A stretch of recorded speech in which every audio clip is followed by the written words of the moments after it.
Welcome to the Apple Daily News. This podcast is created by Generative AI. Today is June 27th, 2024. We've got a lot to cover, from security vulnerabilities to new features and everything in between. Links to all stories can be found in the episode notes. Let's dive in. Apple has admitted to a security problem with its AirPods and Beats Fit Pro wireless headphones. The vulnerability could have allowed hackers to pair the headphones with the wrong device, potentially granting them access to the earbuds. Apple issued an update to fix this issue. The company has been addressing security problems across various products this year, including iPhones and Apple Watches. Despite Apple's strong focus on privacy and security, recent issues have raised concerns about sensitive user data being compromised.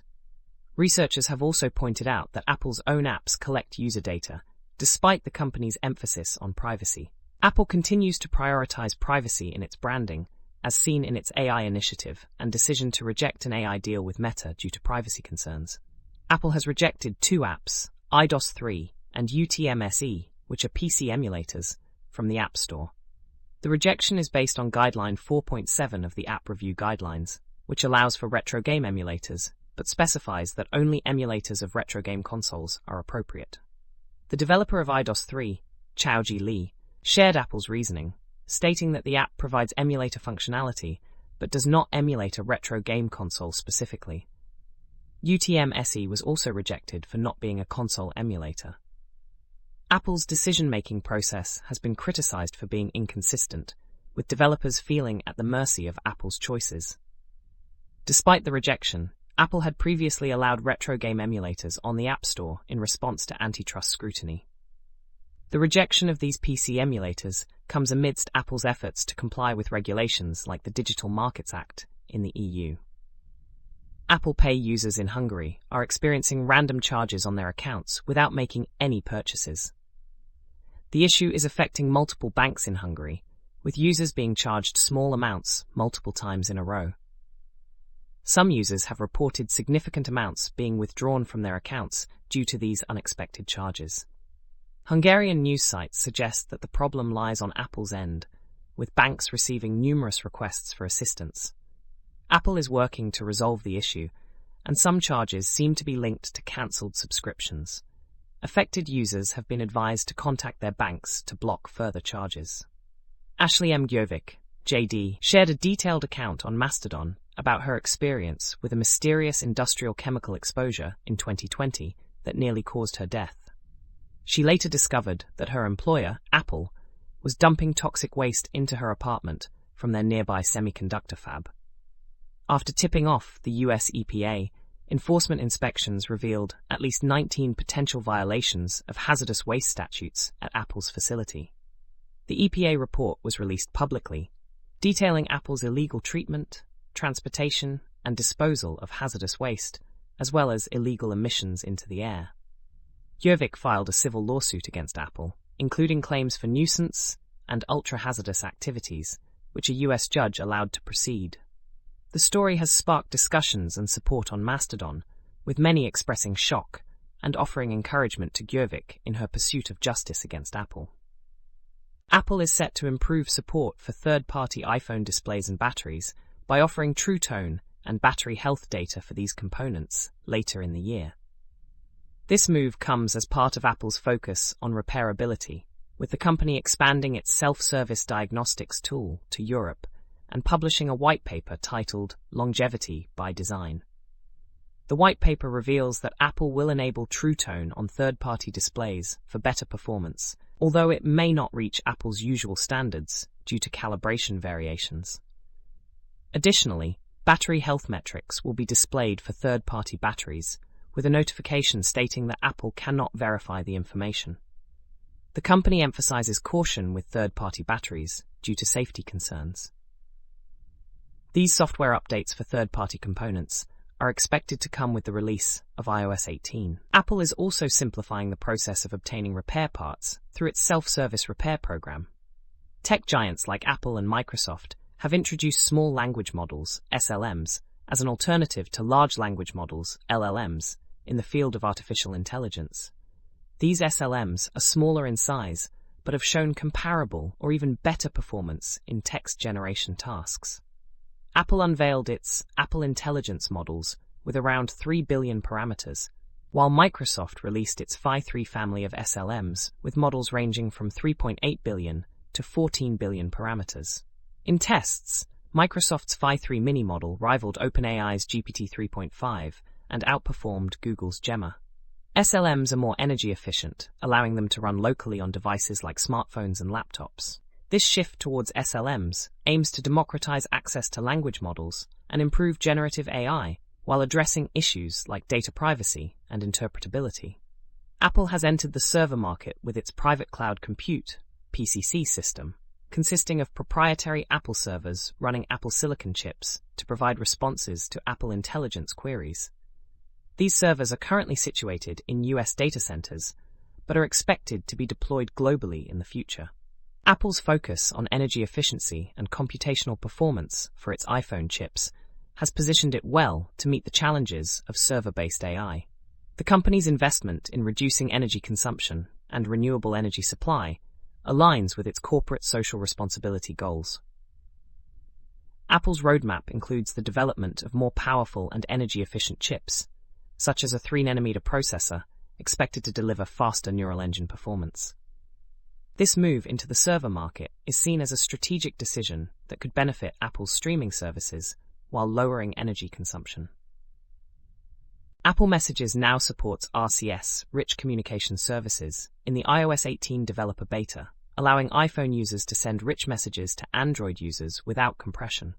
This move has been welcomed by many, as it resolves the long-standing issue of green bubbles for Android users in iMessage. The RCS capability was quietly announced at WWDC 2024. Currently, only some US carriers like AT&T, T-Mobile, and Verizon are rolling out RCS support. Users running the iOS 18 developer beta can toggle on RCS in the settings, but it may not be available for all carriers yet. The article speculates on whether users will switch back to Apple Messages for cross-platform communication or continue using third-party apps like WhatsApp. The full rollout of iOS 18 is expected in the fall. A bug in the Safari browser for visionOS allowed malicious websites to fill a user's 3D space with animated objects without permission. This bug was fixed after being discovered by Ryan Pickren, who found that the browser could be filled with screeching bats or spiders from a malicious website. The bug leveraged an old feature called Apple AR Quick Look to launch animated 3D objects into a user's virtual space without any interaction.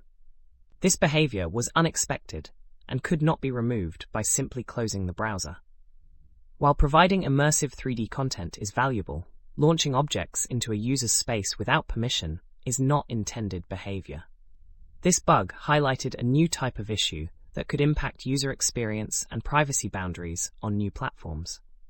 Apple has expanded its self-service repair diagnostic support to Europe, making it available in 32 European countries, including the UK, France, Germany, and the Netherlands. This software tool allows users to troubleshoot issues with their Apple products and identify parts that may need repair.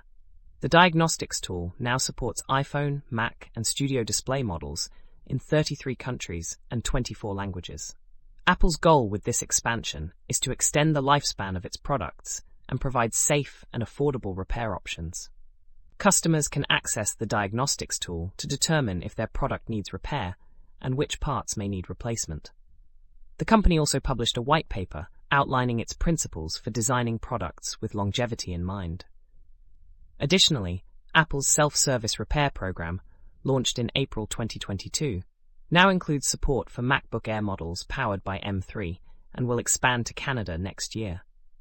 The GitHub repository, macmon, by Vladkins offers pseudoless performance monitoring for Apple Silicon processors, providing data on CPU, GPU, RAM usage, power consumption, and temperature. The tool uses a private macOS API to gather metrics without requiring root privileges. It offers real-time power usage, CPU utilization per cluster, RAM swap usage, historical charts, average CPU-GPU temperature, and more. The tool is written in Rust and can be installed via Homebrew or from the source. Users can contribute to the project, and it is distributed under the MIT license. The repository has received 64 stars and 2 forks. The tool is designed to monitor and optimize the performance of Apple Silicon processors. Apple has disabled WebKit's JIT, just-in-time compiler, in lockdown mode, which is described as an extreme protection measure for individuals targeted by sophisticated digital threats. This move affects web browsing by blocking certain complex web technologies, causing websites to load slowly or not operate correctly. The JIT interpreter is one of the technologies disabled in lockdown mode, leading to a significant reduction in JavaScript performance. Apple has introduced Browser Engine Kit to comply with the EU's Digital Markets Act, allowing third-party browser engines while ensuring security by limiting the use of potentially insecure technologies. Developers must meet specific criteria and commit to privacy and security requirements to implement alternative browser engines using Browser Engine Kit. Apple's decision to create Browser Engine Kit reflects their focus on security and compliance with regulations, despite the complexity it introduces. This move aims to balance the need for third-party browser engines with maintaining a secure environment on iOS devices. Hit Rewind is an app available on Apple TV that allows users to watch top music videos from the years 1977 to 2023. The app offers a nostalgic experience by showcasing music videos that defined each generation, featuring artists like Madonna, Metallica, and Taylor Swift. Users can select any year and play videos without any ads, making it reminiscent of the classic MTV experience. The app developer, Aaron Hine, ensures user privacy by not collecting any data from the app. Hit Rewind is priced at $9.99 and is compatible with Apple TV running on tvOS 17.2 or later. Additionally, the app supports family sharing, allowing up to 6 family members to use it. Apple has acknowledged that 8 GB of RAM is insufficient for its base model Apple Silicon Macs, particularly with the introduction of Xcode 16's predictive code completion feature, which requires at least 16 GB of unified memory. This admission came during WWDC 2024, where Apple unveiled macOS Sequoia and Apple Intelligence. Predictive code completion in Xcode 16 is a machine learning-based feature that offers code completion suggestions before manual input. It is limited to Apple Silicon Macs with 16 GB of memory, highlighting the inadequacy of 8 GB RAM in newer Macs. Most current Mac models, including the Mac Mini, MacBook Air, iMac, and MacBook Pro, start at 8 GB RAM, posing a challenge for developers and future-proofing. This development underscores the need for Apple to consider increasing the minimum RAM to 16 GB for upcoming Mac models. Apple Vision Pro has a unique feature where its cooling fan speed is set based on the noise level picked up by its microphone array. This feature helps in maintaining peak performance by adjusting fan speed according to the noise level, not just the temperature. The headset sets the maximum fan speed based on how loud the fans are, ensuring that in louder environments, the fans will be harder to hear. This means that the device may perform better in noisy environments compared to quiet ones, where the fan speed will be limited, leading to performance throttling at lower temperatures. The discovery was made by Max Thomas, the main developer of the visionOS port of the SteamVR streaming tool, ALVR. This unique approach showcases Apple's attention to detail in the design of the Apple Vision Pro headset. That's all for today's episode of the Apple Daily News. Thank you for tuning in. Don't forget to check the episode notes for links to all the stories we've covered. Stay updated with the latest in Apple technology, and we'll see you next time.